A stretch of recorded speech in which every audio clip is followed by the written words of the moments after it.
The summer sun beat down mercilessly on the vast fields of the Henderson Ranch outside Las Cruces, New Mexico. But Hannah Keller barely noticed the heat as her nimble fingers plucked weeds from between the rows of corn, her melodious humming floating through the air like a prayer carried on the desert wind. The year was 1878, and at 22, Hannah had known little beyond the boundaries of her father's struggling farm. Yet the tune she hummed one her Irish grandmother had taught her as a child contained within its simple notes all the longing and hope her words could never express. It was a song about distant shores and loves yet to be found, and though Hannah had never ventured farther than the dusty streets of Las Cruces, the melody connected her to something greater than the parched earth beneath her worn boots. "Hannah," her father's voice cut through her reverie. "The North Field needs water before sundown." Hannah straightened, pushing a loose strand of copper hair back under her bonnet. "Yes, Pa," she called back, adjusting the worn cotton of her dress where it clung to her perspiration-dampened skin.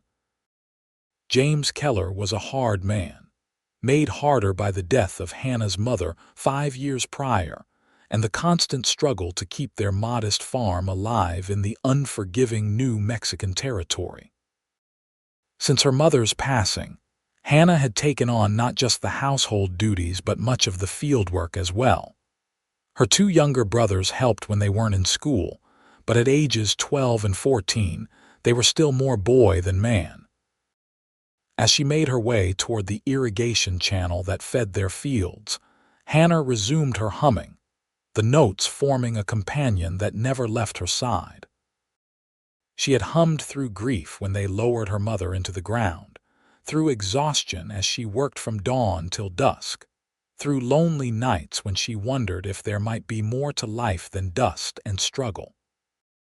The tune changed slightly as her mood shifted, becoming more wistful as she thought about the dance being held in town that weekend, another event she would miss, because there was simply too much work to be done.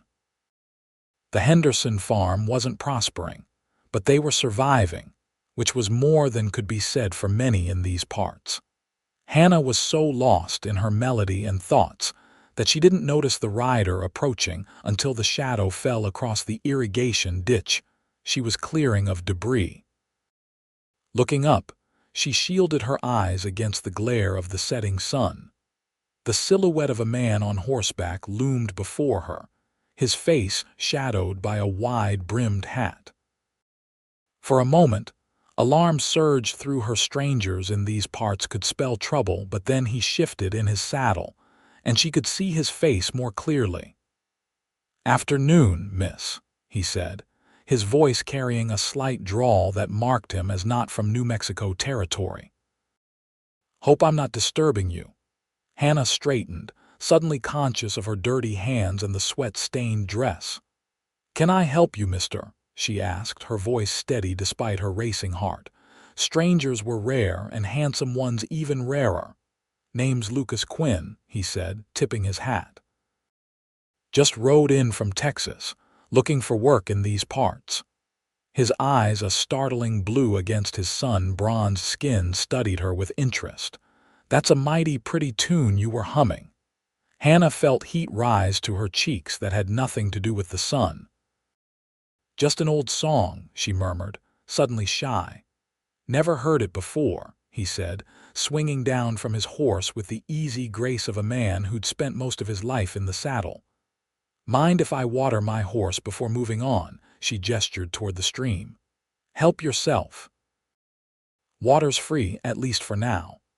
As his horse drank, Lucas leaned against a nearby fence post, his gaze sweeping over the fields. "Good land," he remarked. "Bit dry, but good." "It's been a hard season," Hannah admitted, finding herself strangely comfortable with this stranger. "Not enough rain." "Same all over," he nodded. Then, to her surprise, he began to hum tentatively at first, then with more confidence the very tune she'd been humming minutes before. Hannah's eyes widened. "You know it," he shook his head, a smile playing at the corners of his mouth. "Just heard you humming it." Has a nice sound to it. Catches in the ear. For some reason she couldn't explain, the thought of this cowboy, this stranger carrying a piece of her song with him, made Hannah feel both exposed and oddly connected to him. "You said you're looking for work," she found herself asking. Lucas nodded, absently patting his horse's neck. "Been working cattle drives mostly, but I'm looking to settle for a spell. Get tired of always moving on."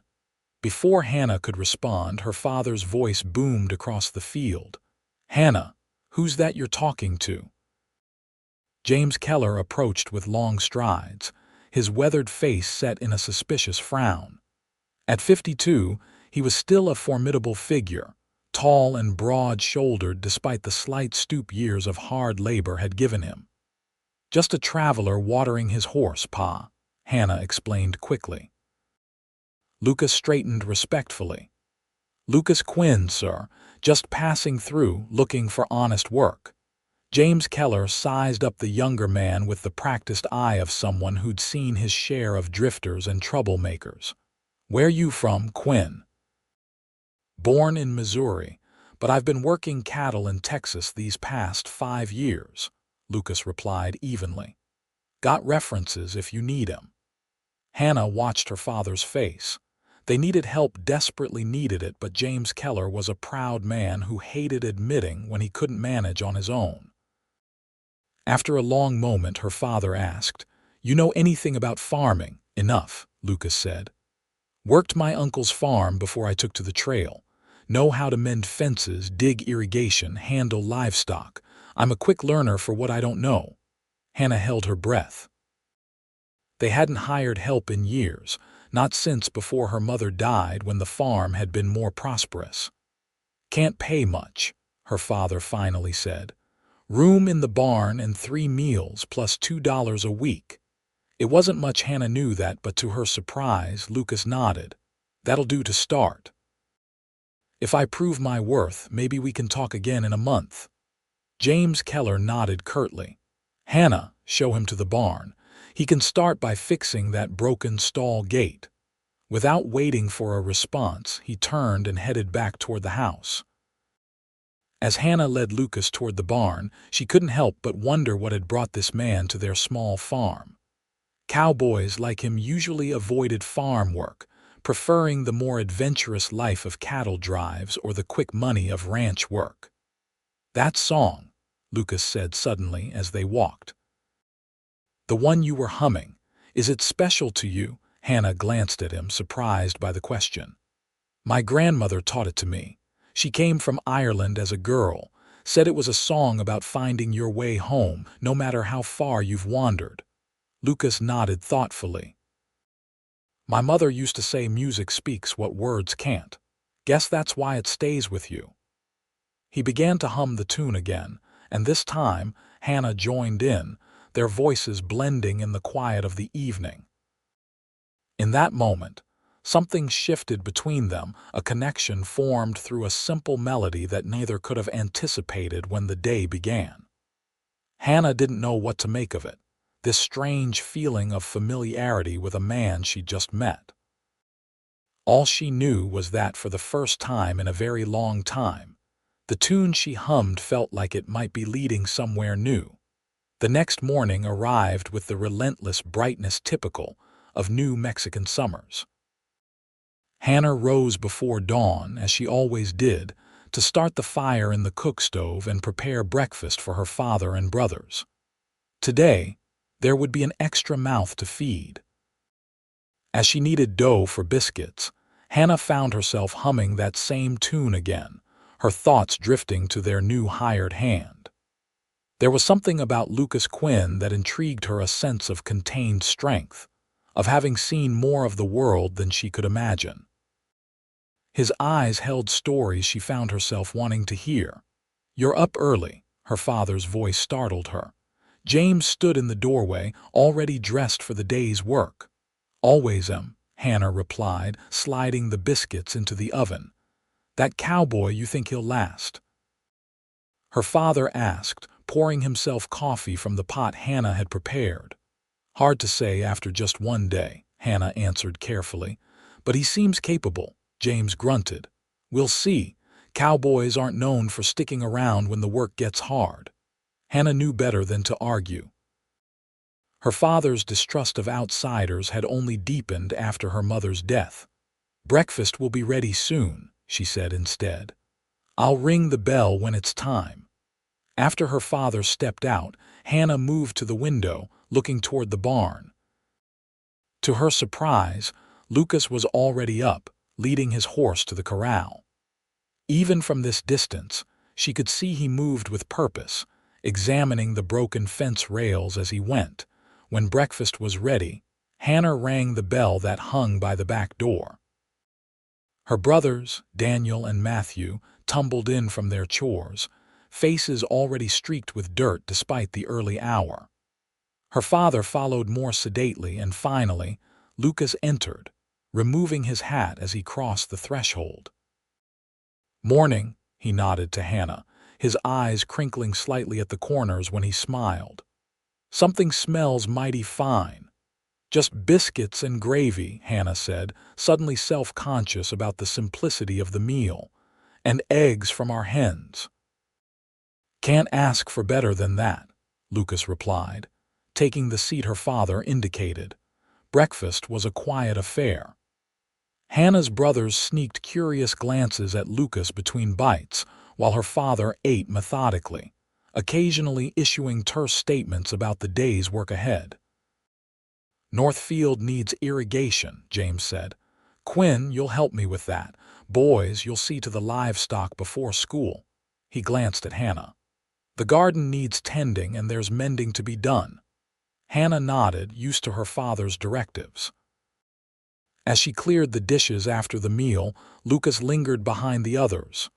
"Thank you for the meal, Miss Keller," he said quietly. "Hannah," she corrected him. "Just Hannah is fine," he nodded. "Hannah, then." He hesitated, then added, "That tune you were humming yesterday, it's been in my head all night." Before she could respond, her father's voice called from outside, "Quinn, daylight's wasting." With a quick smile, Lucas placed his hat back on his head and headed out. Throughout the morning, as Hannah tended the vegetable garden that provided much of their food, she found herself glancing toward the north field where her father and Lucas worked. Even from a distance, she could see the difference in how they moved. Her father's motions efficient but heavy with years of toil. Lucas's more fluid, adapting quickly to unfamiliar tasks. The summer heat intensified as the day progressed, and Hannah hummed as she worked, the familiar melody providing rhythm to her movements as she pulled weeds and checked for pests among the bean plants and squash vines. At midday, she brought water to the men working in the field. Her father took the dipper with a nod of thanks, drinking deeply before heading back to work without a word. Lucas, however, paused. "That song again," he said, wiping his brow with his sleeve. "Been trying to get it right all morning." He hummed a few bars, his rendition slightly different from hers. Hannah smiled. "Almost. It goes more like this." She hummed the correct sequence. Lucas listened intently, then tried again, this time matching her melody more closely. "There you have it," she said approvingly. "What are the words?" he asked. "Or is it just a tune?" "There are words," Hannah admitted, "but they're in Gaelic, my grandmother's language.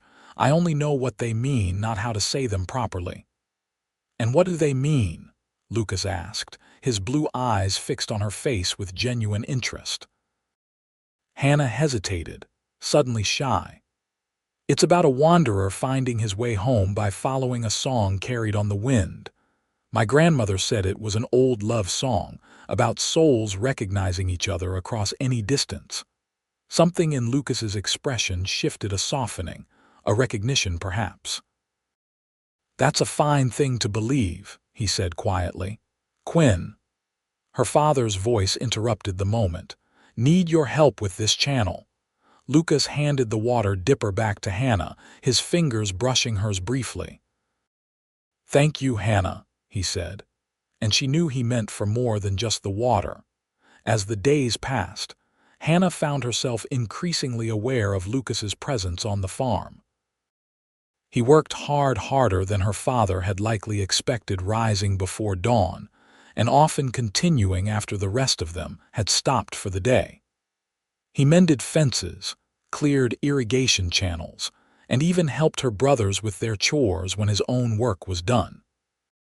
And always, throughout the day, Hannah would catch snatches of that melody, her melody, as Lucas hummed it while he worked. Somehow, hearing her grandmother's tune in his deep voice transformed it, making it something new yet still familiar. A week after Lucas's arrival, Hannah was hanging laundry when she heard her father and Lucas talking near the barn. Curious, she moved slightly closer, keeping out of sight behind the billowing sheets. "You've done good work," her father was saying, his voice grudging but sincere. "Better than I expected." "Thank you, sir," Lucas replied. "I appreciate the opportunity." "What I don't understand," her father continued, "is why a man like you would settle for farm work when ranch hands make better money, something you're running from, Quinn." There was a pause, and Hannah held her breath, suddenly feeling guilty for eavesdropping but too curious to move away. "Not running from," Lucas finally said. "Maybe running to. Been on the move since I was 16. Gets tiresome after a while. Thought maybe it was time to find a place to stay put." "Las Cruces is a quiet town," her father said. "Not much excitement for a young man." "Had enough excitement to last a lifetime," Lucas replied. "Quiet sounds just fine." There was another pause, then her father spoke again. "My daughter, I've seen how you look at her."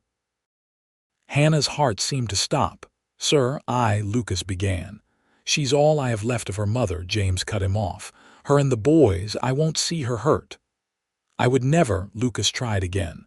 "Don't make promises, Quinn." "Just understand this, Hannah deserves more than a drifter with an uncertain future. She's had enough hardship in her life." Hannah didn't hear Lucas's response as she retreated quickly, her cheeks burning with embarrassment and something else, anger at her father for speaking as though her future was his to determine, and disappointment that Lucas hadn't disagreed more forcefully. That evening at supper, Hannah avoided looking directly at Lucas, though she could feel his gaze on her several times. The meal was quieter than usual, even her normally chatty brothers subdued by the tension they could sense, but not understand. After the dishes were cleared and her brothers had gone to bed, Hannah slipped out onto the porch, needing a moment of solitude under the vast New Mexican sky. The night was cool, a blessed relief after the heat of the day, and stars scattered across the darkness like grains of sand. She began to hum softly, finding comfort in the familiar melody. "Mind if I join you?"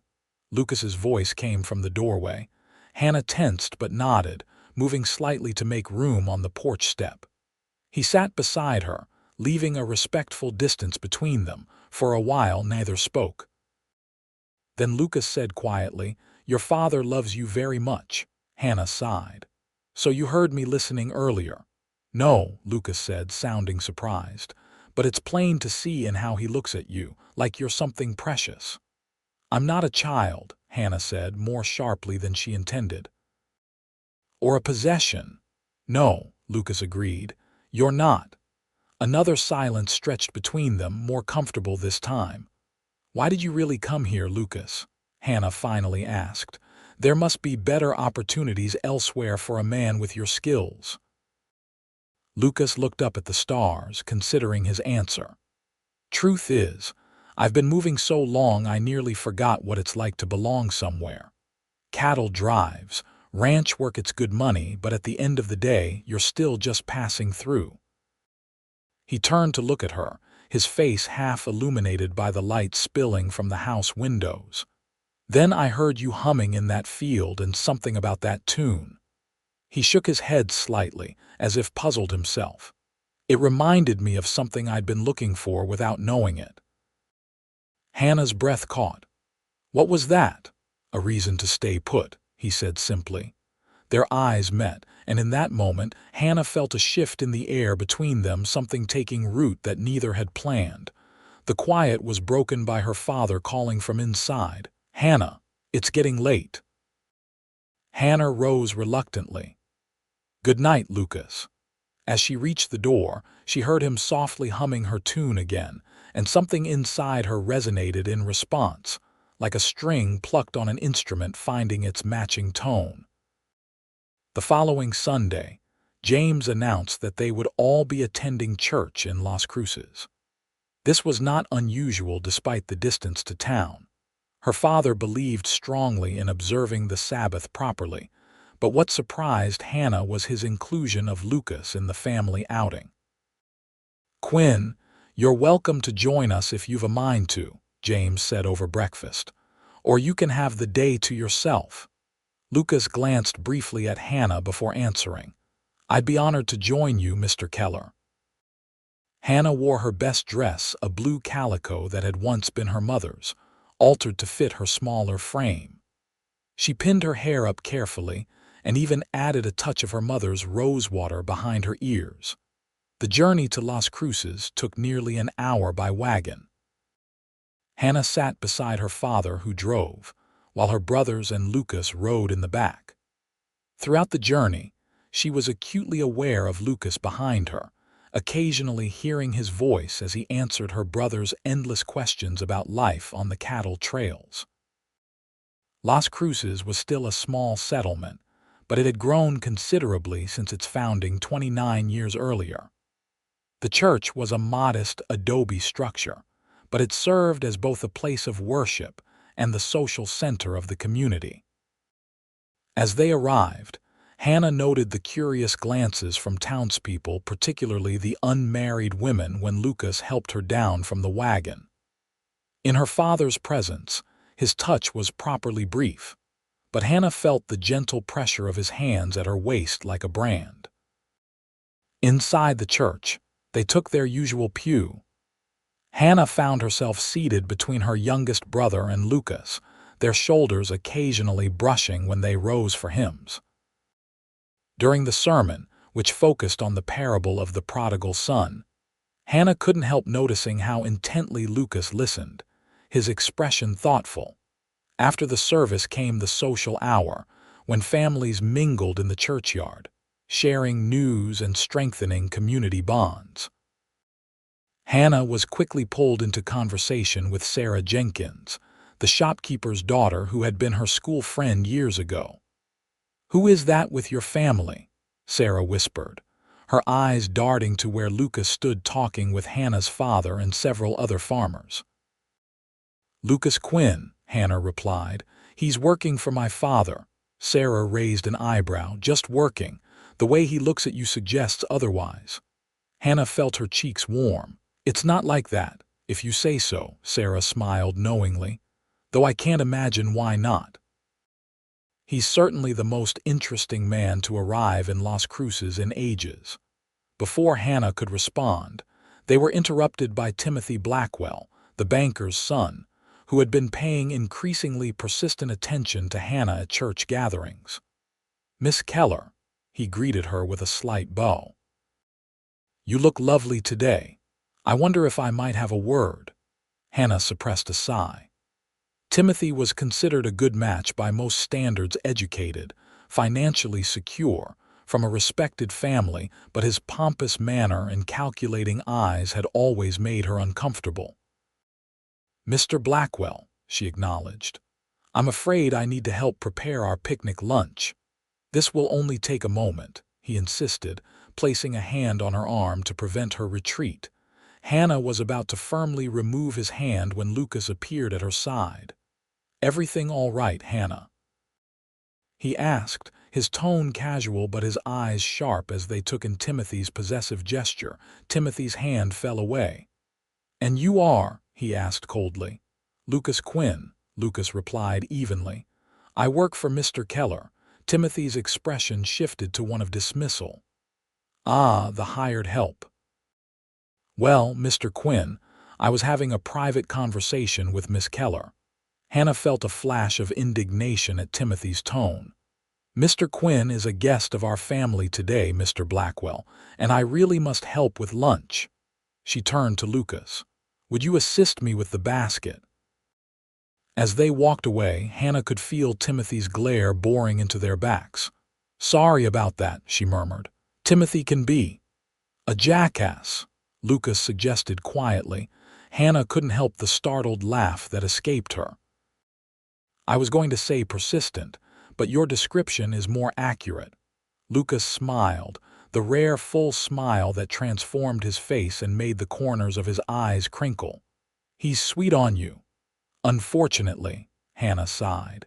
"He sees me as a potential acquisition, not a person." They reached the wagon where her father was already unpacking their lunch basket. For the remainder of the afternoon, Hannah was conscious of Timothy watching them from across the churchyard, his expression souring further when he noticed how often she and Lucas exchanged smiles or laughed together. The ride home was peaceful, the setting sun painting the mountains in shades of pink and gold. Hannah's brothers dozed in the back of the wagon, tired from playing with the other children. Lucas sat beside them, his hat pulled low over his eyes, but Hannah knew he wasn't sleeping by the way he occasionally hummed her grandmother's tune, so softly she could barely hear it over the creak of the wagon wheels. As the days stretched into weeks, Lucas became an increasingly integral part of farm life. Under his and her father's combined efforts, the irrigation system was improved, yields increased, and even the oldest barn door finally hung properly on its hinges. More significant to Hannah was the gradual softening in her father's manner. She caught him nodding approvingly as Lucas patiently taught Matthew how to properly mend a harness, and once even heard him laugh at something Lucas said as they worked together in the fields. One evening in late August, as Hannah prepared supper, she heard guitar music drifting from the direction of the barn. Curious, she stepped onto the porch and listened. Someone was playing a familiar melody, her melody, but with embellishments that gave it new depth. Following the sound, she found Lucas sitting on a hay bale, a battered guitar in his hands. He looked up as she approached, his fingers stilling on the strings. "Don't stop," she said quickly. "Please." Lucas smiled and resumed playing. "Your grandmother's tune," he explained. "Thought it might sound nice with some accompaniment." "I didn't know you played," Hannah said, settling on another hay bale across from him. "My father taught me," Lucas replied, his fingers moving deftly across the strings. "It was the one good thing he gave me before he left us." Hannah watched him play, noting how his usually guarded expression softened when he focused on the music. "It's beautiful," she said when he finished. "I've never heard it played quite like that." "Been working on it for a while," he admitted. "Wanted to get it right." "Where did you get the guitar?" she asked. "I haven't seen it before." "Bought it in town last Sunday," Lucas explained. "Had it fixed up at the carpenter's shop. Used to have one years ago but had to sell it during a hard winter." They sat in comfortable silence for a moment, then Lucas held out the instrument. "Do you play?" Hannah shook her head. "Never had the chance to learn." "I could teach you," he offered. "If you'd like." Their eyes met, and Hannah felt that now familiar flutter in her chest. "I'd like that very much." Lucas moved to sit beside her on her hay bale, close enough that she could smell the clean scent of soap and sunshine that clung to him. He placed the guitar in her lap and guided her fingers to the strings. "Like this," he said softly, his hand covering hers to show her how to form a chord. Hannah was intensely aware of his proximity, of the warmth of his body beside hers, of how his breath stirred the loose strands of hair at her temple as he leaned close to adjust her finger position. "Now strum," he instructed, his hand guiding hers across the strings. A sweet, if slightly awkward, sound emerged. Hannah laughed with delight. "I did it." Lucas's answering smile was warm. "First chord's always the hardest. Try this one next." He moved her fingers into a new position. They were so engrossed in the impromptu music lesson that neither noticed her father's approach until his shadow fell across them. Hannah started guiltily, though they were doing nothing wrong. To her surprise, her father didn't look angry. Instead, a complex emotion crossed his weathered face, something like remembrance mingled with resignation. "Your mother used to sing that song," he said quietly, "when we were first married." Hannah stared at him in surprise. "She knew grandmother's song," James nodded. "Said it reminded her of home." He looked at Lucas. "You play well, Quinn." "Thank you, sir," Lucas replied, carefully taking the guitar back from Hannah. "Supper about ready?" her father asked Hannah. "Yes, Pa, I'll ring the bell in a few minutes."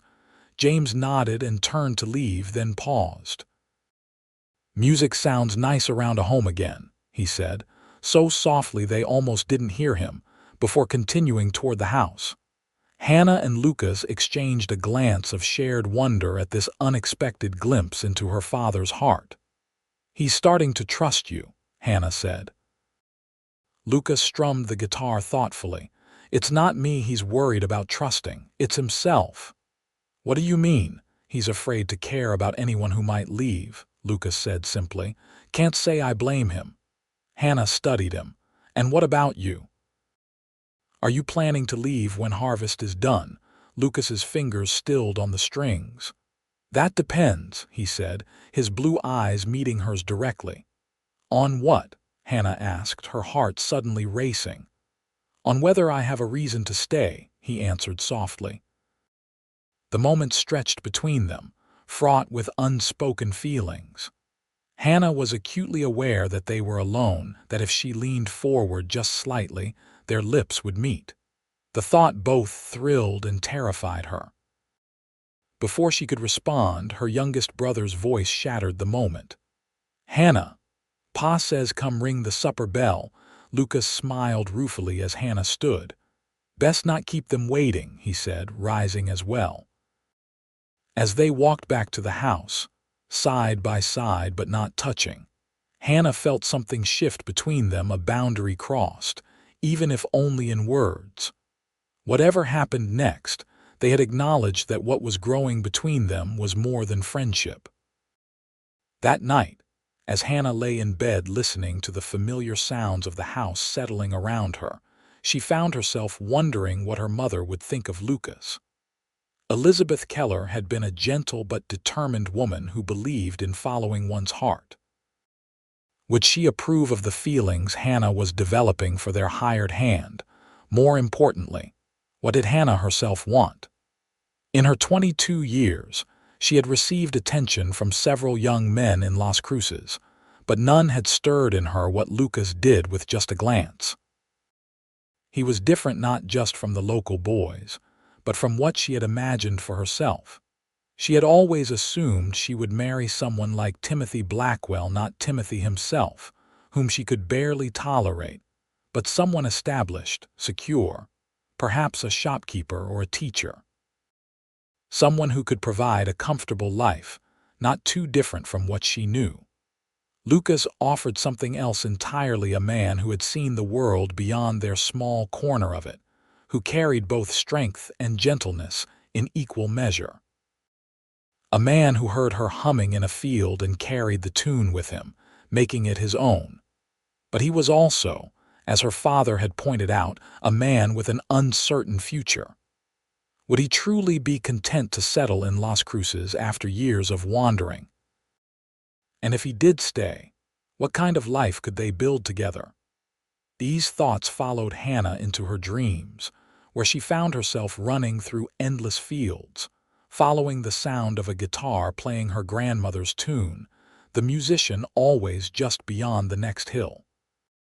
September brought cooler temperatures and the beginning of harvest. The farm became a flurry of activity as they worked to bring in the crops before the first frost. Hannah rose even earlier than usual to prepare hearty meals for the men who worked from dawn until well after dusk. Despite the exhausting pace, there was a sense of satisfaction in seeing the storerooms gradually fill with the fruits of their labor. The corn was particularly abundant this year, thanks in part to Lucas's improvements to the irrigation system. Hannah and Lucas found few opportunities to be alone during this busy period, but they developed a language of shared glances, and brief touches his hand steadying her elbow as she carried a heavy basket, her fingers lingering on his when she passed him a cup of water in the fields. And always, connecting them across any distance, was the tune they both now knew by heart. Hannah would begin humming it as she worked in the kitchen, and later hear Lucas whistling the same melody as he loaded corn into the wagon. It became their private conversation, carried on the autumn breeze. One evening, as Hannah was hanging the last of the laundry before sunset, she was surprised to see her father and Lucas walking toward town together. It was unusual for her father to leave the farm during harvest, especially with daylight still remaining. When they returned several hours later, her father went directly to bed, but Lucas lingered on the porch where Hannah was bringing in the dried linens. "Everything all right?" she asked, noting the pensive look on his face. "Your father took me to the land office," Lucas said quietly. Hannah's hand stilled on the sheet she was folding. "The land office? Why? The Peterson place is for sale," Lucas explained. "The family's moving to California. Your father thought I might be interested in buying it." Hannah's heart skipped a beat. The Peterson farm bordered their land to the east, a smaller property, somewhat neglected in recent years, but with good soil and a sturdy little house. "Are you?" she asked, trying to keep her voice steady. Lucas met her eyes. "I've been saving most of my wages. Between that and what I put aside from my last cattle drive, I could make the down payment." "So you're considering staying in Las Cruces?" Hannah could hear the hope in her own voice and couldn't bring herself to disguise it. "I'm considering putting down roots," Lucas corrected gently, stepping closer. "There's a difference." In the fading light, his eyes were serious as they searched her face. "Hannah, I need to know something before I make this decision." She nodded, not trusting herself to speak. If I buy that land and try to make something of it, would that matter to you?" His voice was low, almost vulnerable. Hannah took a deep breath. "It would matter very much," she whispered. Lucas reached out slowly, giving her time to move away if she wished, and tucked a strand of hair behind her ear. His touch was gentle, almost reverent. "I never expected to find something worth staying for," he said softly. "Then I heard you humming in that field and everything changed." Hannah's heart was pounding so loudly she was certain he must hear it. "Lucas, I know it's too soon," he interrupted. "I know your father's only just starting to trust me, but I wanted you to know my intentions before I signed any papers." "What are your intentions?" Hannah asked, her voice barely audible. Lucas's hand moved to cup her cheek. "To build a life here, to prove to your father and to you that I'm a man who keeps his promises. And someday, when the time is right, to ask you a question I'm not entitled to ask yet." Hannah leaned slightly into his touch, her eyes never leaving his. "And if I already know my answer?" For a moment, they stood suspended in possibility, the air between them charged with unspoken feelings. Then, with infinite gentleness, Lucas bent his head and brushed his lips against hers, a kiss, so soft it was almost a question. Hannah answered by rising on her toes to meet him, her hand coming to rest lightly on his chest, where she could feel his heartbeat matching the rapid tempo of her own. The kiss deepened slightly, still gentle but now certain, a promise exchanged without words. When they pulled apart, Lucas rested his forehead against hers. "I should speak to your father properly," he murmured. "Yes," Hannah agreed, though she made no move to step away from him. "But not tonight." "He's tired from harvest," Lucas nodded, reluctantly straightening. "Tomorrow, then." He took her hand and pressed a kiss to her palm, folding her fingers over it as if to keep it safe.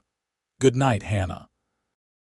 As she watched him walk toward the barn, Hannah touched her lips, still feeling the warmth of his kiss. For the first time in years, perhaps for the first time ever, she felt the future opening before her like a door to somewhere she actually wanted to go. The next morning at breakfast, Hannah could hardly meet Lucas's eyes, afraid her face would betray what had passed between them. Her father, however, seemed preoccupied with his own thoughts and barely spoke during the meal. As they cleared the table, James finally broke his silence. "Quinn, I need you to take the wagon into town today. Miller's has our order-ready seed for winter wheat and supplies for winter."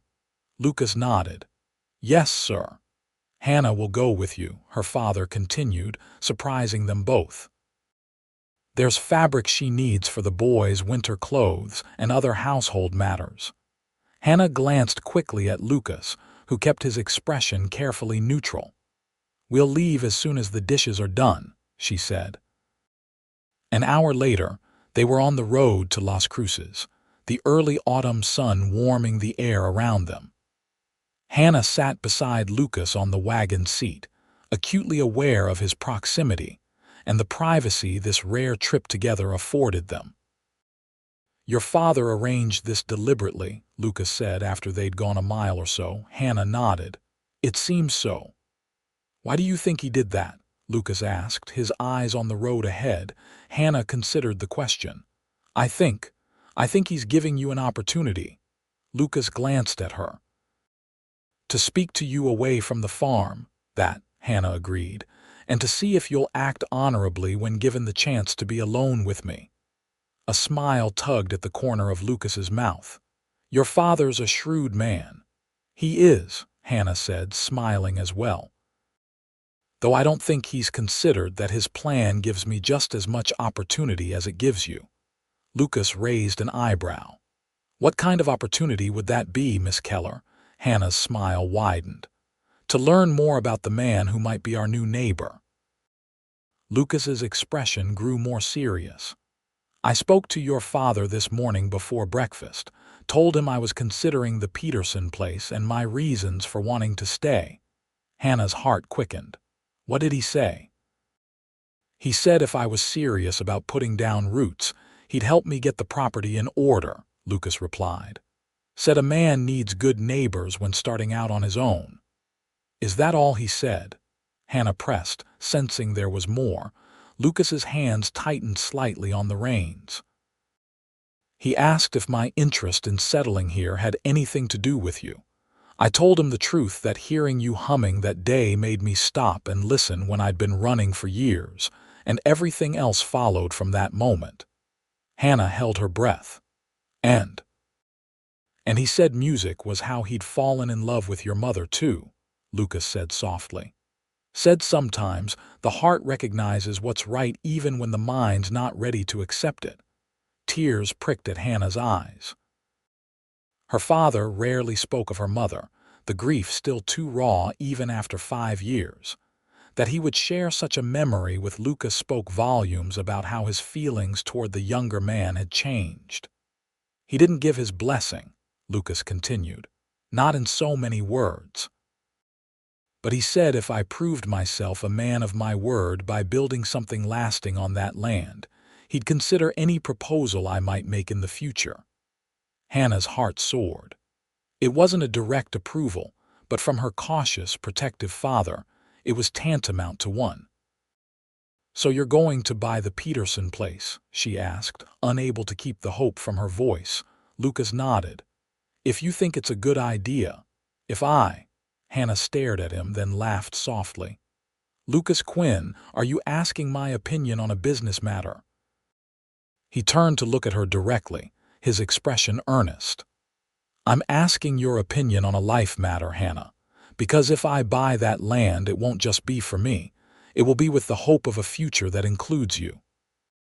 Hannah felt a warmth spread through her chest that had nothing to do with the sunshine. "Then yes," she said firmly. "I think it's an excellent idea." The smile that broke across Lucas's face was like sunrise. He reached for her hand, linking their fingers together as they continued toward town. Las Cruces was bustling with activity as harvest season meant farmers from outlying areas came to sell crops and purchase supplies for winter. Hannah and Lucas completed their errands efficiently, loading the wagon with seed, flour, sugar, fabric, and other necessities. As they worked, Hannah noticed how differently Lucas moved through the town compared to his arrival 2 months earlier. Then, he had been a stranger, watchful and reserved. Now, he greeted people by name, exchanged news with other farmers, and even stopped to help Mrs. Thornton load her purchases when her arthritis was troubling her. He was becoming part of the community. Hannah realized not just for her sake, but because something in him had found a place it recognized as home. Their last stop was the land office, where Lucas arranged to meet the agent the following day to discuss terms for the Peterson property. As they left the building, they nearly collided with Timothy Blackwell. "Miss Keller," Timothy said, his surprise quickly masked by a practiced smile. His eyes flicked dismissively to Lucas, then back to Hannah. "What a pleasant coincidence. I was just thinking about calling at your farm this Sunday." "Mr. Blackwell," Hannah acknowledged with a polite nod. "I'm afraid we're quite busy with harvest. My father may not be receiving visitors." Timothy's smile tightened. Surely he could spare a few moments for the man who holds his mortgage papers. Hannah felt Lucas stiffen beside her. This was the first she'd heard of any mortgage. "I'm certain any business matters can be discussed at the bank during regular hours," she replied evenly. Timothy stepped closer, lowering his voice. "It's not business I wish to discuss, Hannah. It's a personal matter, one that could benefit both our families considerably." Before Hannah could respond, Lucas spoke. "Mr. Blackwell, we need to be getting back. The wagon's loaded and daylight's valuable during harvest." Timothy's eyes narrowed. "I wasn't addressing you, Cowboy." His gaze returned to Hannah. "Sunday, then. I'll bring the papers for your father to review. I think he'll find my proposition advantageous." With that, he tipped his hat and continued into the land office, leaving Hannah with a sick feeling in her stomach. As they walked back to the wagon, Lucas asked quietly, "What was that about?" "What mortgage?" Hannah sighed. 3 years ago, after my mother died, we had a bad harvest. My father had to borrow money to keep the farm going." She hesitated, then added, "I didn't realize the Blackwells held the note. Pa never said." "And what proposition was he talking about?" Lucas's voice was carefully controlled. Hannah shook her head. "I don't know, but I can guess. Timothy has made his interest in me clear for some time. My father has always discouraged him, but if the loan is in trouble." She couldn't finish the thought. The idea that her father might consider Timothy's suit for financial reasons was too painful to contemplate. Lucas was quiet as he helped her into the wagon, his face unreadable as they started the journey home. "Finally," he said, "would your father expect you to marry for such a reason?" "No," Hannah said firmly.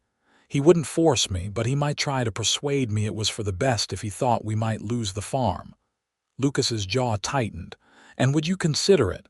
For your family's sake?" Hannah looked at him directly. "A month ago, maybe. If I thought it was the only way to secure my brother's future." She took a deep breath. "But now, no, I couldn't." The tension in Lucas's shoulders eased slightly. "We'll find another solution if there's trouble with the loan. Your father isn't alone anymore." Hannah was struck by the simple truth of his statement. Her father wasn't alone, and neither was she. Whatever challenges lay ahead, they would face them together. As they neared the farm, Lucas began to hum their tune, the sound blending with the creak of the wagon wheels and the steady clop of the horses' hooves. Hannah joined in, their voices twining together in the melody that had first connected them. In that moment, despite the shadow Timothy's words had cast, Hannah felt a certainty she had never known before that whatever happened with the farm, the mortgage, or the Peterson place. She and Lucas had already found in each other something that no bank could foreclose upon and no hardship could diminish. The next morning, Lucas rose before dawn and rode into town to meet with the land agent. Hannah watched him go from her bedroom window, a mixture of hope and anxiety churning inside her. Today could change everything or reveal obstacles they hadn't anticipated. Her father was unusually quiet as they worked through the morning chores. Finally, as they paused for a brief midday meal, Hannah could bear it no longer. "Pa," she said carefully, "yesterday in town, Timothy Blackwell mentioned our mortgage, said he was coming Sunday with papers for you to review." James Keller's weathered face tightened. Timothy Blackwell should mind his own business. Is there trouble with the loan? Hannah pressed gently. Her father sighed, suddenly looking older than his 52 years. "The note comes due at the end of harvest. With the good yields this year, I'd hope to pay it off, but..." "But what, Pa?" "Blackwell Sr. died last month," her father explained. "His son's taken over the bank accounts. He's calling in loans earlier than agreed, demanding full payment instead of the installments we arranged." Hannah's stomach nodded. "Can he do that? Legally, maybe not, but fighting it would take a lawyer we can't afford." Her father's hands clenched on the table. "It's a scheme, Hannah. The boy wants our land or he wants you. Either way he wins." "How much do we owe?" Hannah asked. $500. Her father named a sum that made Hannah's heart sink. It was more than they could hope to raise before Timothy's deadline, even with their improved harvest. "Lucas is buying the Peterson place," Hannah said after a moment. "Maybe no," her father cut her off firmly. "I won't have Quinn bailing us out. That's not why I encouraged him to settle here." "Then why did you?" Hannah challenged.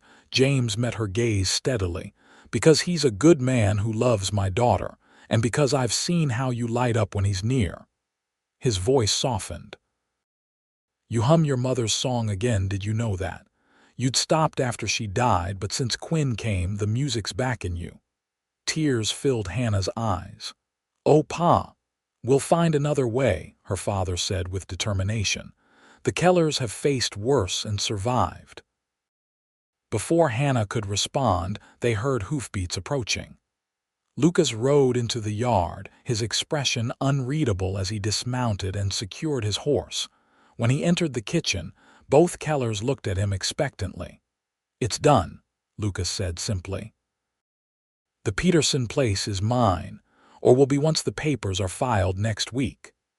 Hannah's smile was instantaneous, though tempered by the earlier conversation with her father. "Congratulations." "Thank you," Lucas replied, his eyes holding hers for a moment before turning to her father. "Mr. Keller, there's something else we need to discuss." James nodded, gesturing for Lucas to sit. "Let's hear it." "I encountered Timothy Blackwell at the land office yesterday," Lucas began. "He made some implications about your mortgage that concerned me." James's expression hardened. "That's family business, Quinn." "With respect, sir, I think it might concern me as well," Lucas said steadily, "particularly if it affects Hannah's future." A tense silence followed, broken only when Hannah reached across the table to touch her father's hand. "Pa, please." James relented with a sigh. "Blackwell's calling in our loan early, wants payment in full by the end of the month, money we don't have." Lucas nodded thoughtfully. "And what happens if you can't pay?" "Foreclosure," James said bluntly. "Or..." His eyes flicked briefly to Hannah. "Or Timothy gets what he really wants," Lucas finished, his voice tight. "I won't let that happen," James stated firmly. "I'd lose this land before I'd see Hannah married to that weasel." "There might be another option," Lucas said carefully. "The bank in Mesilla is looking to expand its business. I spoke with the manager this morning after finalizing my land purchase. He expressed interest in acquiring some of the Blackwell loans." Hannah and her father exchanged a surprised glance. "How do you know this?" James asked. I worked for a cattle broker in Texas who dealt with banks regularly, Lucas explained. Learned a bit about how these things work. Banking's competitive. A new bank might be willing to buy your mortgage from Blackwell at a discount, then honor the original payment terms. Hope flickered in James's eyes. Would Blackwell agree to sell for the right price? Lucas nodded.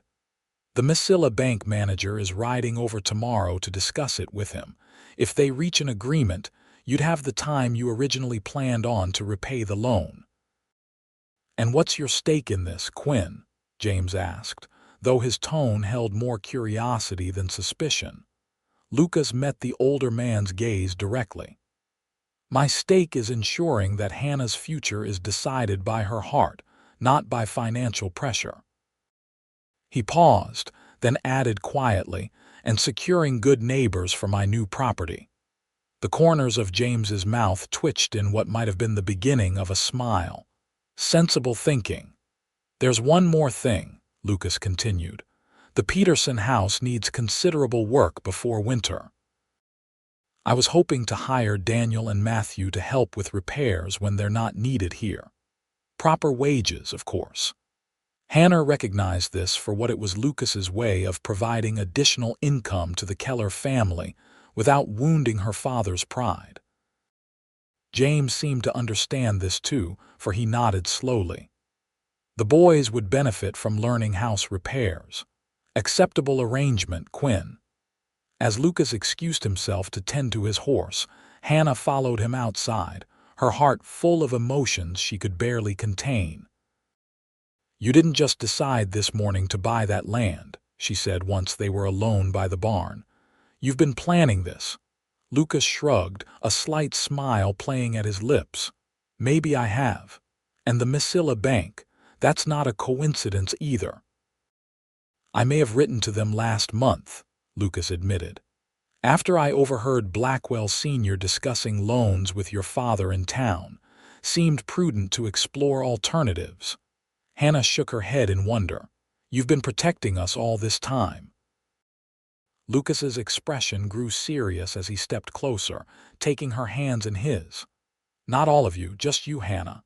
Everything I've done since I heard you humming in that field has been leading to this moment. What moment? Hannah whispered, though she already knew. The moment I ask your father for permission to court you properly, Lucas said softly. If that's what you want. Hannah's answer was to rise on her toes and press her lips to his, a kiss that contained all the certainty her heart held. When they parted, she whispered against his mouth. Yes, Lucas Quinn. That's exactly what I want. True to his word, Lucas approached James Keller that evening after supper while Hannah waited nervously on the porch, straining to hear their conversation through the partially open window. Though she couldn't make out every word, her father's final statement carried clearly on the evening air. You've earned the right to ask, Quinn. See that you continue to earn it every day hereafter. When Lucas emerged from the house, his smile told Hannah everything she needed to know. Her father followed shortly after, giving them both a gruff nod before heading toward the barn, deliberately providing them a few moments of privacy. He said yes, Lucas confirmed, taking Hannah's hands in his. I heard, she smiled, happiness bubbling up inside her like a spring. Though he made it clear you're still on probation. Lucas laughed softly. I'd expect nothing less from James Keller. His expression grew more serious as he gazed down at her.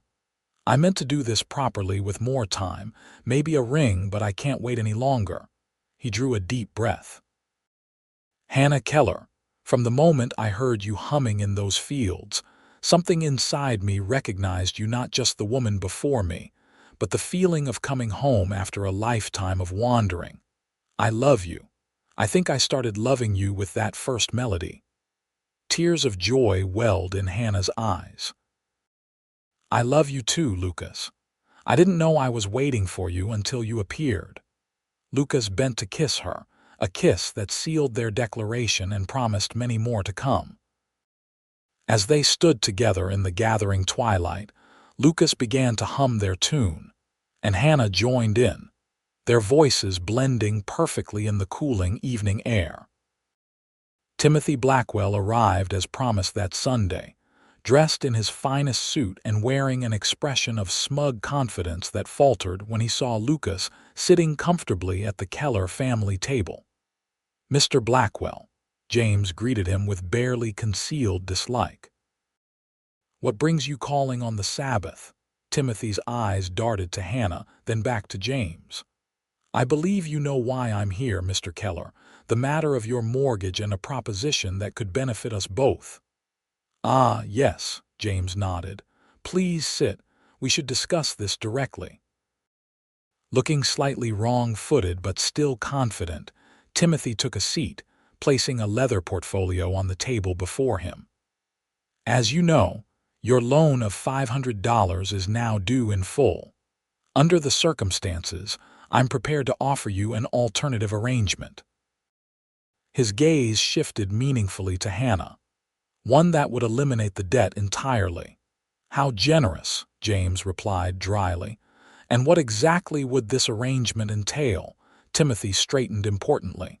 "A merger of our families through marriage. Hannah would want for nothing as my wife, and your financial troubles would be resolved immediately." Hannah felt Lucas tense beside her but was proud when he remained silent, allowing her father to handle the situation. James leaned back in his chair, regarding Timothy with an expression of mild interest. "And if we decline this generous offer," Timothy's smile thinned, "then I'm afraid the bank must insist on immediate payment in full, or we'll begin foreclosure proceedings." "I see." James reached into his pocket and withdrew a folded document, which he pushed across the table. "Then you should know that, as of yesterday, our mortgage is no longer held by your bank." Timothy stared at the paper, his face draining of color as he read. "This isn't possible." "The Mesilla Valley Bank can't. They already have." Lucas spoke for the first time. "Your father agreed to sell the note yesterday afternoon. The Keller mortgage now belongs to Mesilla Valley, who are honoring the original repayment schedule." Timothy's face flushed with anger as he looked from Lucas to James. "You had no right to go behind my back, and you had no right to use financial pressure to force yourself on my daughter," James replied coldly. "I believe our business is concluded, Mr. Blackwell. Good day." For a moment, it seemed Timothy might argue further, but the united front presented by the three people facing him appeared to register. With as much dignity as he could muster, he gathered his portfolio and stood. "You've made a serious mistake, Keller," he said stiffly. "The Blackwells have long memories." "So do the Kellers," James responded evenly. "And Quinn here," he nodded toward Lucas. "He doesn't seem the forgetful type either." After Timothy's departure, a palpable sense of relief filled the kitchen. Hannah reached for her father's hand and Lucas's simultaneously, linking them all together across the table. "Thank you, Pa," she said softly, "for everything." James squeezed her hand before releasing it. "Quinn did most of the work," he acknowledged. "I just provided the signature."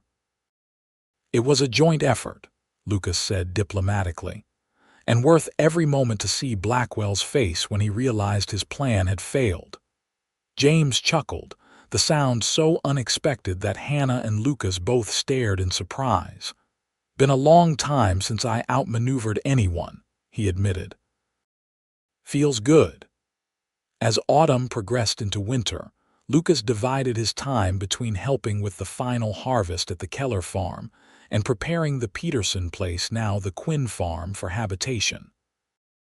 The small house needed considerable work. A new roof, repaired floors, fresh plaster on the walls, and a rebuilt chimney. True to his word, Lucas hired Daniel and Matthew to help with the simpler tasks after school and on weekends. Hannah often joined them, bringing food and lending her own hands to the work. Under their combined efforts, the neglected property began to transform. By early December, The house was weathertight and modestly furnished with pieces Lucas purchased in town or built himself.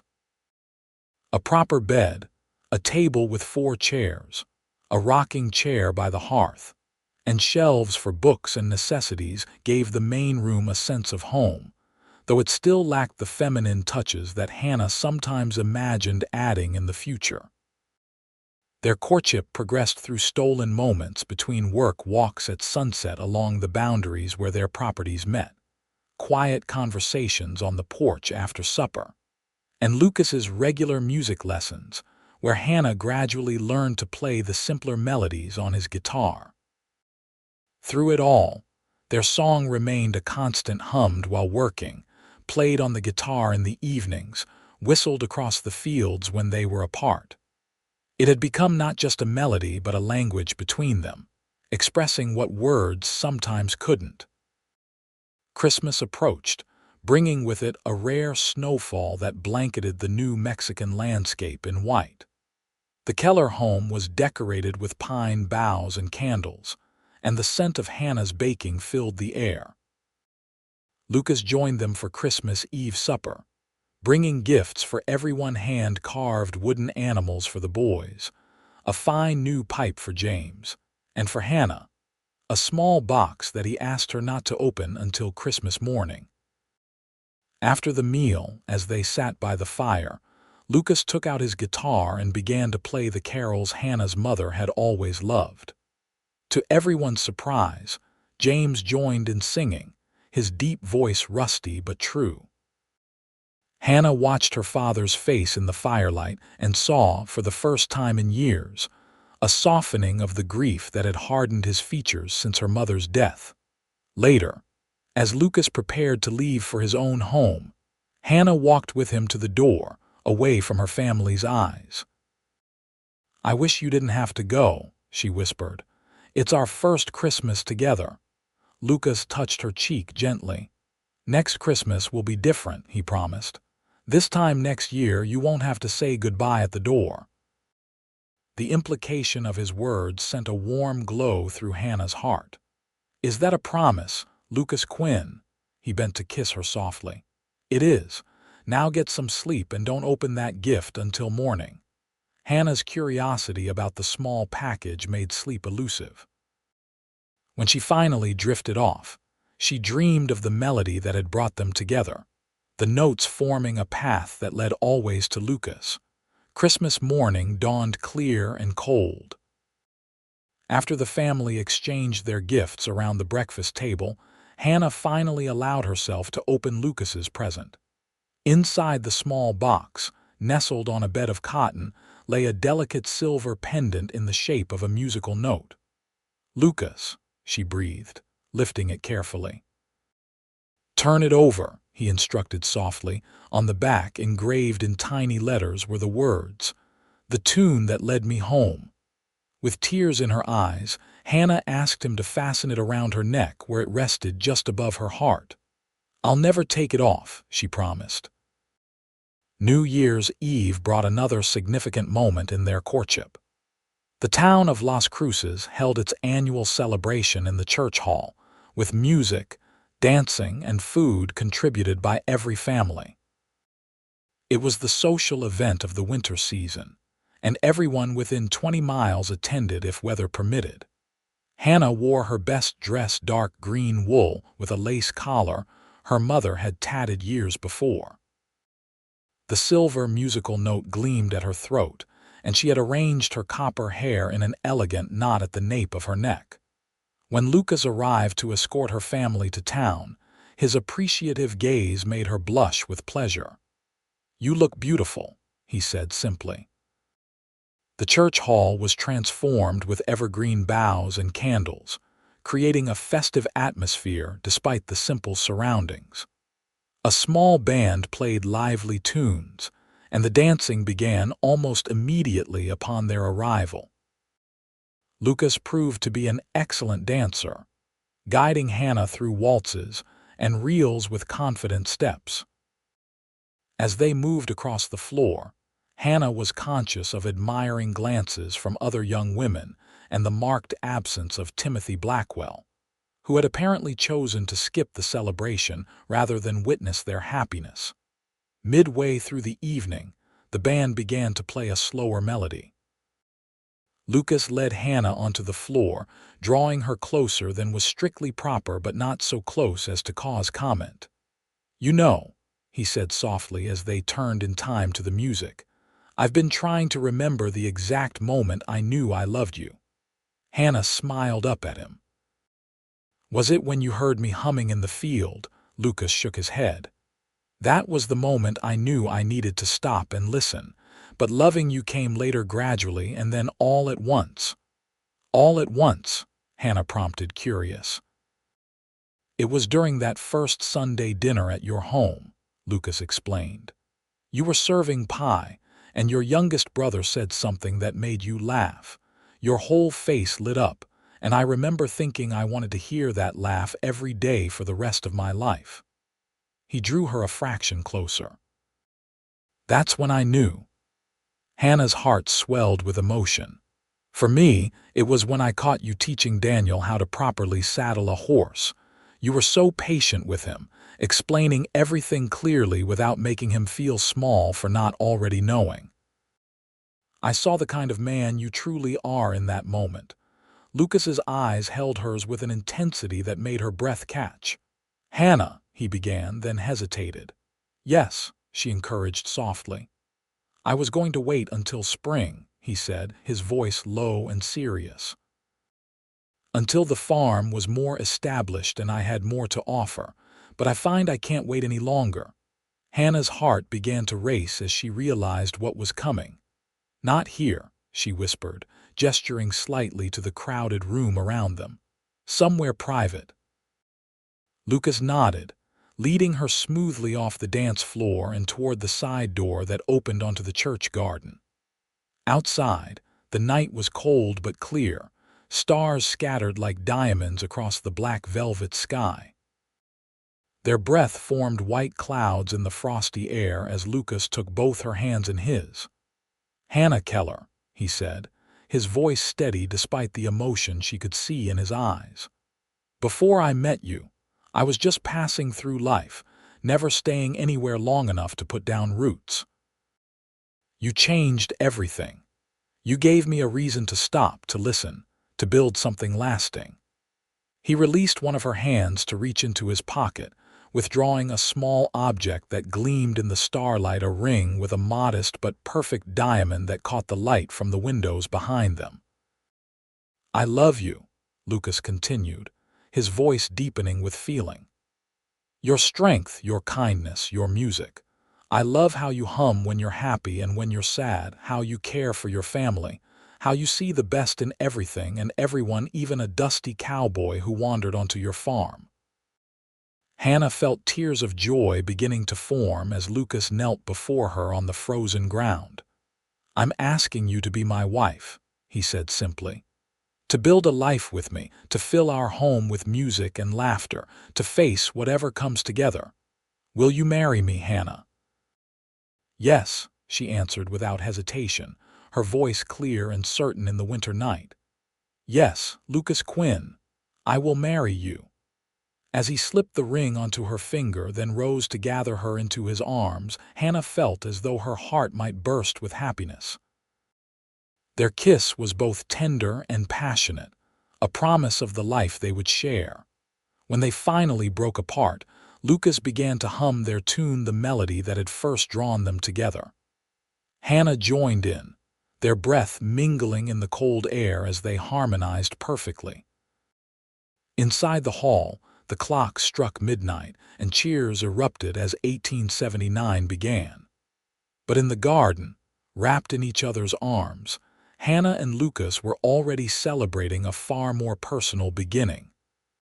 Spring arrived early in 1879, bringing with it the rebirth of the land and the final preparations for Hannah and Lucas's wedding. After consulting with Pastor Wilson, they had chosen April 15th for their ceremony, when the fruit trees would be in blossom, and before the heavy work of planting began. Hannah divided her time between her usual duties at her father's farm, and preparing for her new life as Lucas's wife.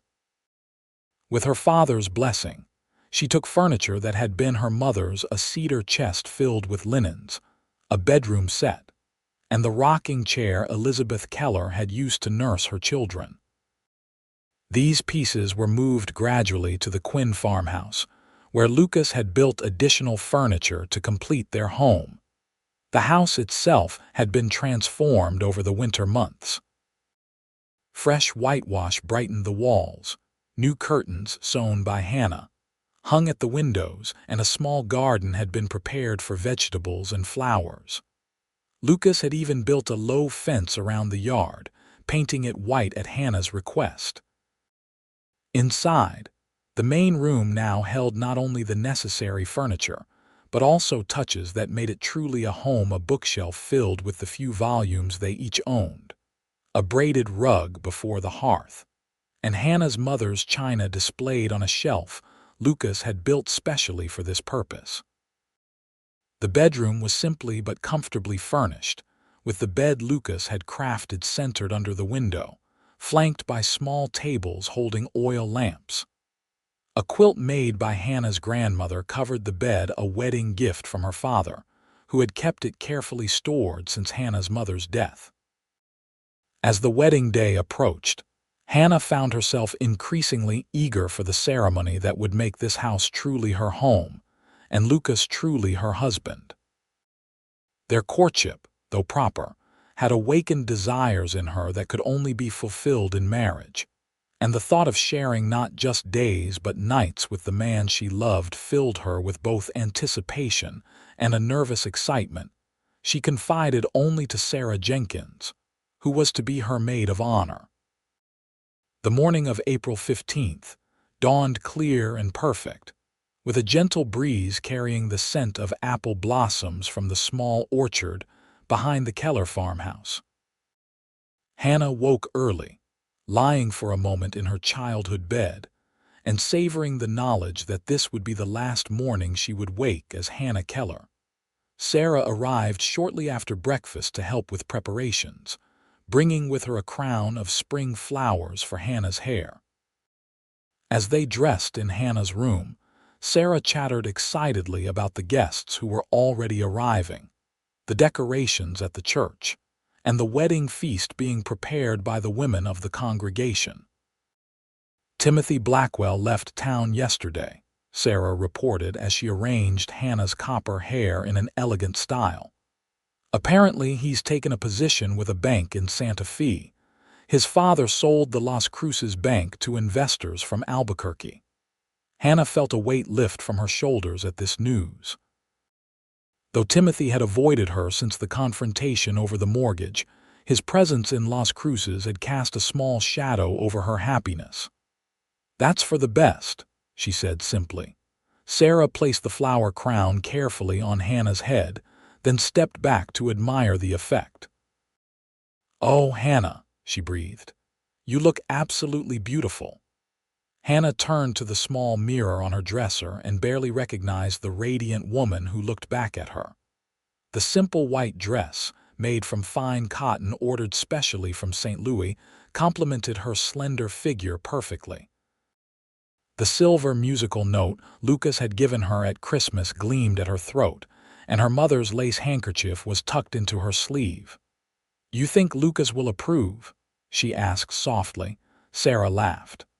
"Lucas Quinn would think you beautiful in a potato sack, but in this, he'll be speechless."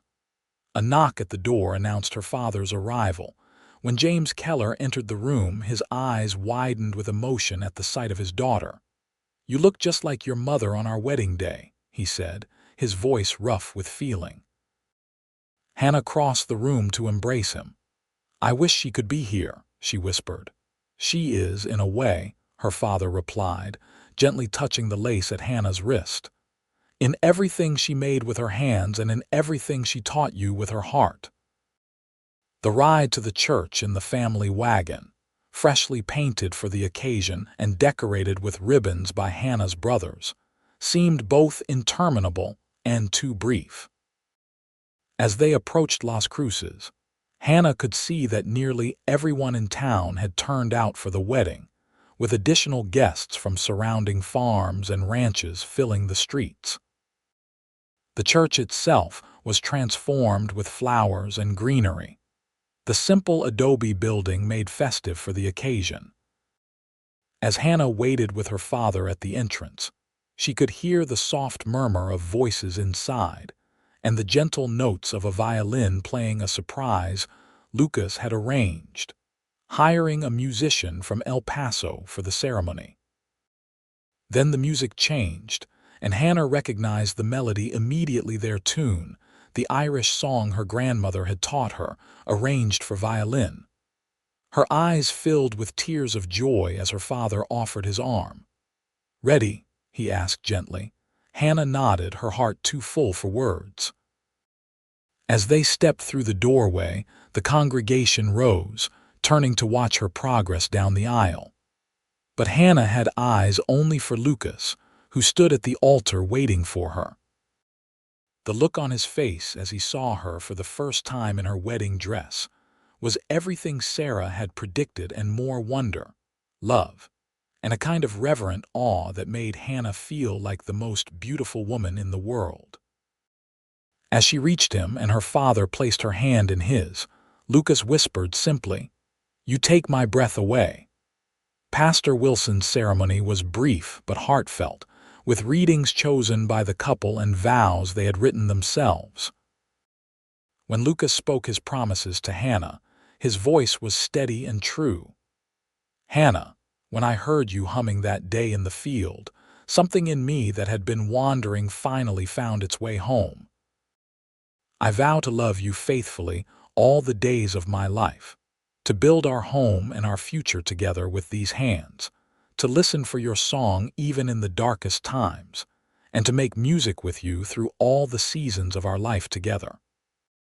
Hannah's voice trembled slightly with emotion as she responded, "Lucas, you came into my life unexpectedly, like a melody carried on the wind. I vow to love you with all my heart, to stand beside you in joy and in sorrow, to make our house a true home filled with warmth and music, and to follow our song wherever it leads us, trusting that as long as we're together, we'll always find our way." When Pastor Wilson pronounced them husband and wife, Lucas's kiss was tender but held a promise of the passion they would share in the privacy of their home. As they turned to face the congregation as Mr. and Mrs. Quinn, Hannah felt a sense of rightness and completion that she had never known before. The celebration that followed at the town hall was joyous and prolonged. Tables groaned under the weight of food contributed by every family in attendance: roast beef and chicken, fresh bread, vegetables from winter stores, and pies of every description. Dancing continued well into the evening, with the couple taking the first dance to the now familiar melody that had brought them together. As sunset approached, they slipped away from the celebration, eager to begin their life together in the privacy of their own home. Lucas had hitched their wagon earlier, and as he helped Hannah into the seat beside him, she felt a fluttering of nerves mixed with anticipation. "Mrs. Quinn," he said softly as they drove away from town, "I've waited months to call you that." Hannah leaned her head against his shoulder, her heart full. "It sounds perfect when you say it." The short journey to their farm passed in comfortable silence, both of them absorbing the reality that they were finally, truly married. When they arrived, Lucas surprised Hannah by lifting her into his arms to carry her across the threshold. "Welcome home," he whispered as he set her gently on her feet in their main room, where a fire was already burning in the hearth, likely the work of Daniel, who had ridden ahead earlier to ensure everything was ready for their arrival. Hannah looked around at the home they had prepared together, now truly theirs to share. "It feels different somehow," she observed, "now that we're husband and wife." "It feels complete," Lucas agreed, drawing her into his arms, "just as I feel complete with you." Their first kiss as husband and wife in their own home was deeper and more passionate than any they had shared before. As Lucas's hands moved to the buttons at the back of Hannah's dress, she felt a moment of shyness quickly replaced by trust and desire. "I love you, Hannah Quinn," he murmured against her lips. "More than I ever thought possible." Hannah's response was to begin humming their melody, soft and low, as they moved together toward the bedroom where they would consummate their marriage and begin the most intimate chapter of their shared life. Their wedding night was everything Hannah had hoped for: tender, passionate, and transformative. Lucas proved to be as gentle and considerate a lover as he was a man, guiding Hannah through this new territory with patience and deep affection.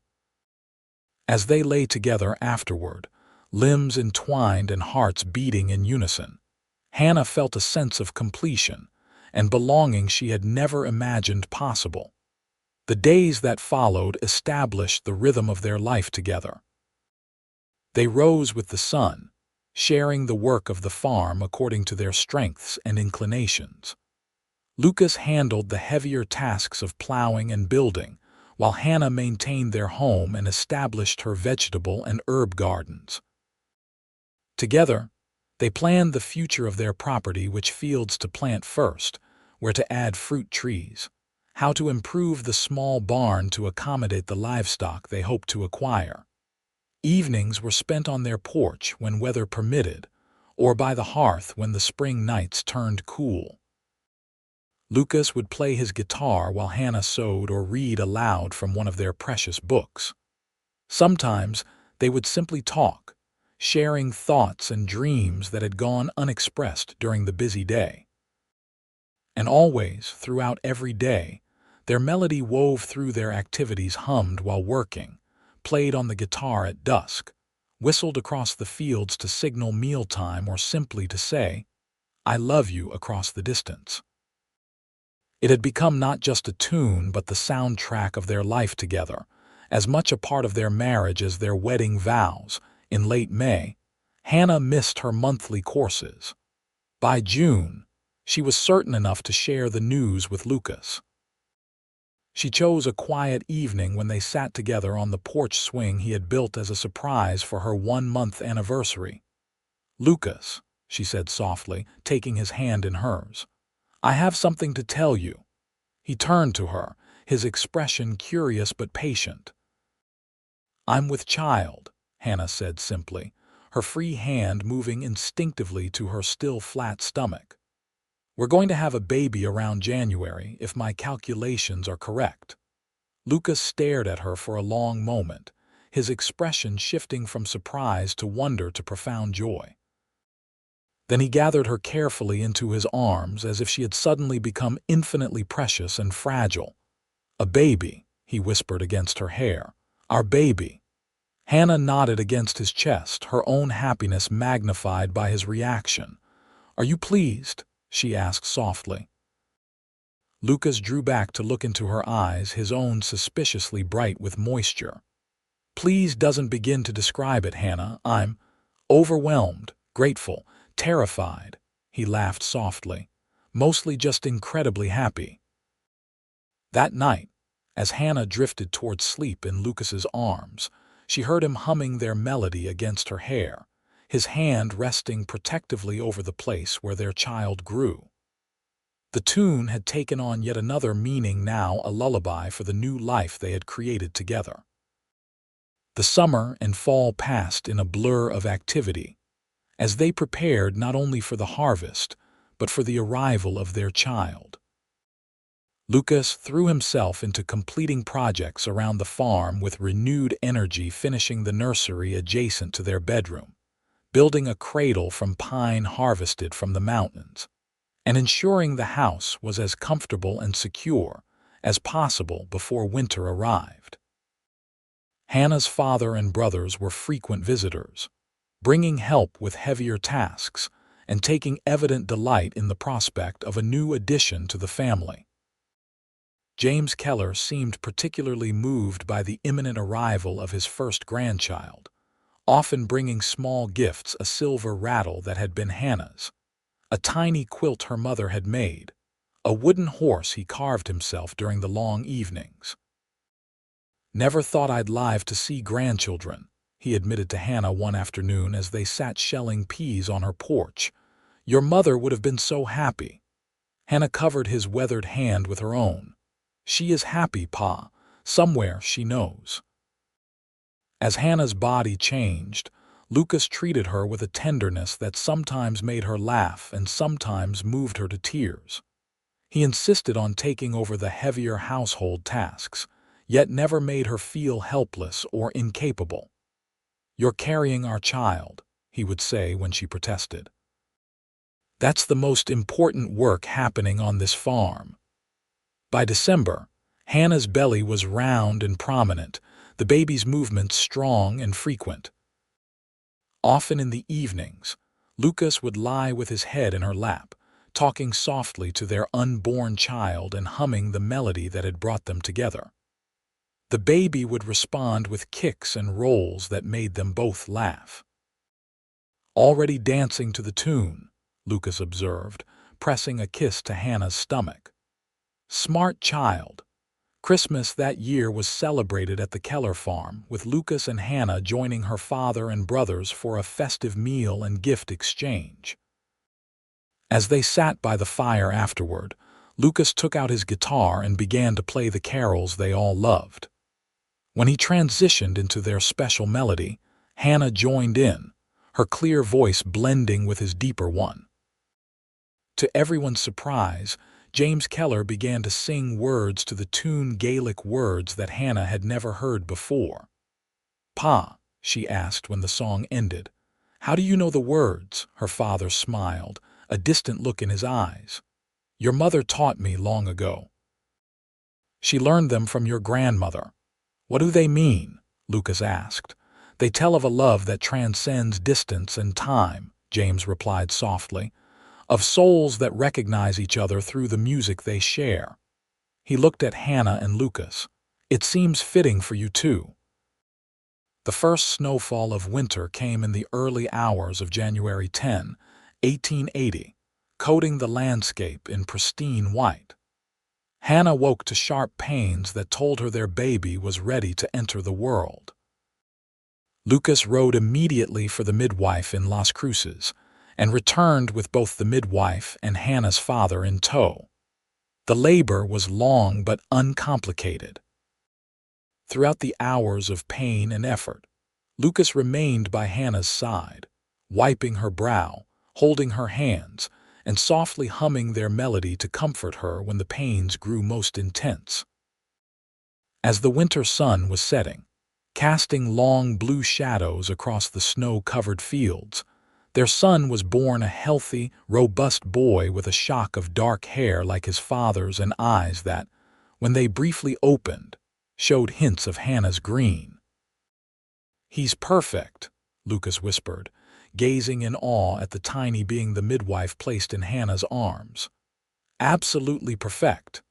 They named him James Lucas Quinn, honoring both his grandfather and his father. Young James quickly proved to be a contented baby, thriving on his mother's milk and growing stronger each day. Hannah recovered swiftly from the birth, grateful for the help Lucas provided and for her father's frequent visits to assist with farm chores while she focused on the baby. By spring, Hannah was able to resume most of her normal activities, often with James secured in a sling across her chest. The baby seemed to particularly enjoy being outdoors, quieting immediately whenever Hannah began to hum their special melody as she worked in the gardens or hung laundry on the line. "He knows it's our song," Hannah told Lucas one evening as they sat on the porch swing, James sleeping peacefully between them. "Just like he knew it before he was born." Lucas smiled, gently stroking his son's dark hair. "It'll be his song too," he said softly, "part of his heritage." As James grew from infant to toddler, the melody became indeed part of his daily life. Hannah hummed it as a lullaby, Lucas played it on his guitar during evening family time, and soon James himself was attempting to hum it in his sweet, childish voice as he played in the yard or helped with simple chores. The Quinn farm prospered under Lucas and Hannah's joint efforts. By the time James was 2, they had added a small herd of cattle, expanded their fields, and built a larger barn. Hannah's garden produced not only vegetables for their table but herbs and flowers that she sold in Las Cruces, providing additional income for improvements to their home and land. In the summer of 1882, when James was 2.5, Hannah discovered she was expecting their second child. The news brought joy to the entire family, especially to young James who, though not entirely understanding what it meant to have a sibling, was excited by the prospect of a new baby in the house. "Brother or sister?" he would ask, patting Hannah's growing belly. "We won't know until the baby arrives," Hannah would explain patiently. "But either way, you'll be a wonderful big brother." Lucas was equally delighted by the prospect of another child, though Hannah sometimes caught him looking worried when he thought she wasn't watching. "What troubles you?" she asked one night as they lay in bed, his hand resting protectively on her abdomen. Lucas sighed. "Just remembering how difficult James's birth was for you," he admitted. "I can't bear the thought of you in such pain again." Hannah turned to face him in the darkness. "Every mother faces that pain," she said gently. "But it's a pain that brings joy, not sorrow, and you'll be with me again, humming our tune to help me through it." Lucas gathered her close. "Always," he promised. "For as long as I live, I'll be by your side." Their daughter, Elizabeth Sarah Quinn, was born on a crisp February morning in 1883, with considerably less difficulty than her brother had presented. She arrived with a lusty cry and a full head of copper hair that marked her unmistakably as Hannah's child, though her eyes would later reveal themselves to be her father's clear blue. James, now 3, approached his baby sister with cautious fascination. "She's so small," he whispered, reaching out to touch her tiny hand with a gentleness that made Hannah's heart swell with pride. "You were that small once," Lucas told him, lifting the boy to see the baby better. "And now look at what a big, strong boy you are. Elizabeth will grow too, and you'll help teach her all the important things a Quinn should know." James nodded solemnly, accepting this responsibility with the seriousness only a 3-year-old could muster. Life settled into a new rhythm with 2 children in the house. The days were fuller, the nights sometimes shorter, but the joy Lucas and Hannah found in their family more than compensated for the additional work and occasional challenges. Through all the changes, their melody remained a constant, hummed over wash tubs and garden rows, played on the guitar during quiet evenings, whistled across fields as signals between husband and wife. Both children came to recognize it as uniquely belonging to their family, a musical thread that connected them all. By 1885, with James 5 and Elizabeth 2, the Quinn farm had become one of the more prosperous in the area.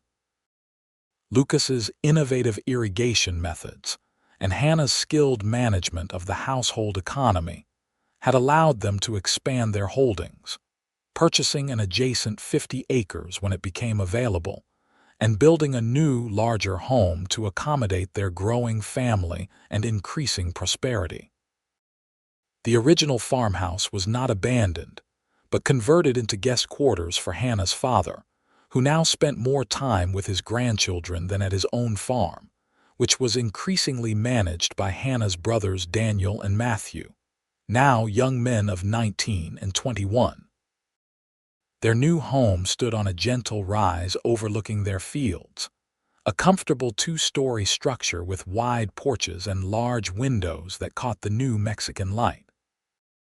Lucas had insisted on building a proper music room, with space for his guitar, the piano they had purchased as a joint Christmas gift the previous year, and the violin James had begun learning to play under the tutelage of the same musician who had performed at their wedding.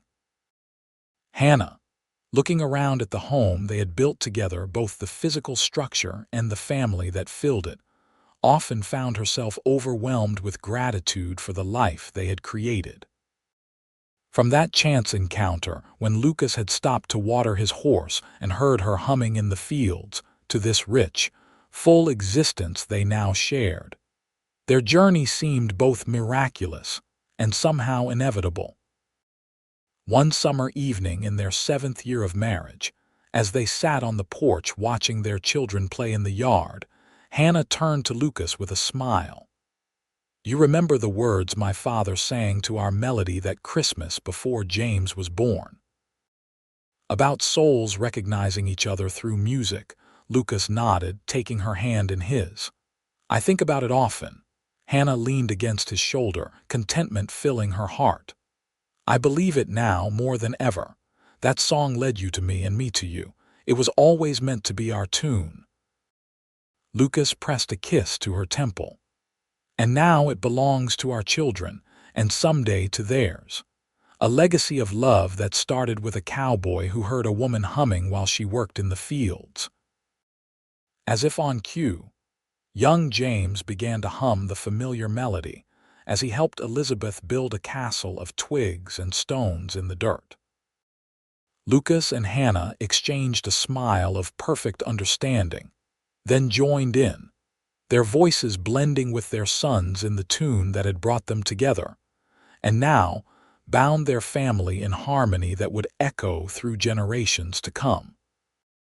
In the golden light of the setting sun, with the mountains of New Mexico standing sentinel in the distance, the Quinn family's song rose on the evening breeze, a simple melody that had started as a chance encounter and grown into a lifetime of love, a testament to the mysterious ways hearts find each other across any distance, guided by nothing more than a tune carried on the wind.